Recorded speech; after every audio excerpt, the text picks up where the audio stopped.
indeed, I find myself, as I watch what is going on in the streets of Egypt or the horrors of Syria or in the halls of Iraq, I find myself reflecting more and more on what democracy means, how it is born, how it matures, how it is sustained. And I find myself more and more reflecting on what that means here in the United States of America. I am quite confident that we are now past that point where the institutionalization of rights is for all Americans. We have the laws, we have the institutions that protect our rights, all of us. But you know, mature democracy requires much more. It requires an understanding not just of our rights, but also of our responsibilities. And there, I wonder, how well are we doing? Indeed, there is a kind of puzzle about the United States of America. We are the most individualistic people on the face of the earth.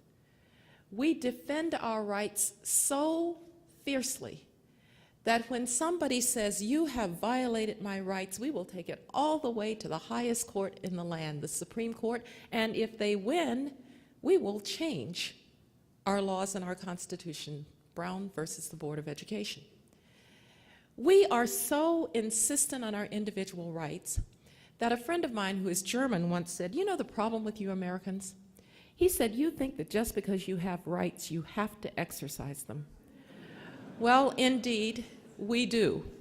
That is who we are, a people who fiercely defend our rights. But this most individualistic of countries is also the most communitarian. We are the most philanthropic people on the face of the earth. We give of our time and our resources. Our great educational institutions bear names like Carnegie and Mellon and indeed Stanford. Our great institutions of healthcare very often bear the name of benefactors. The small child in a Boy Scout or Girl Scout troop will give to the community fund drive for Christmas. We are the most philanthropic people on the face of the earth. Why is that, you might ask? Is it a paradox to be so individualistic and yet so communitarian?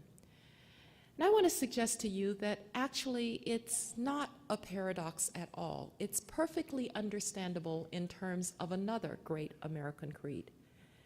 And that creed is that it doesn't matter where you came from, it matters where you're going. That there are no kings and queens, there are none who should be condemned to live in poverty, there are no permanent classes to which you are assigned and must live from cradle to grave. It is indeed a belief that every life is worthy. And if every life is worthy, then every life is worthy of greatness. And if every life is worthy of greatness, then democracy is not well served when the strong exploit the weak. Indeed, a democracy is only as strong as its weakest link.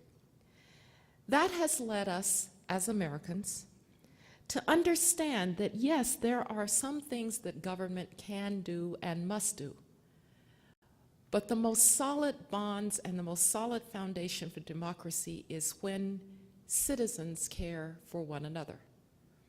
When as individuals we accept our responsibility to the proposition that the strong must never, ever exploit the weak.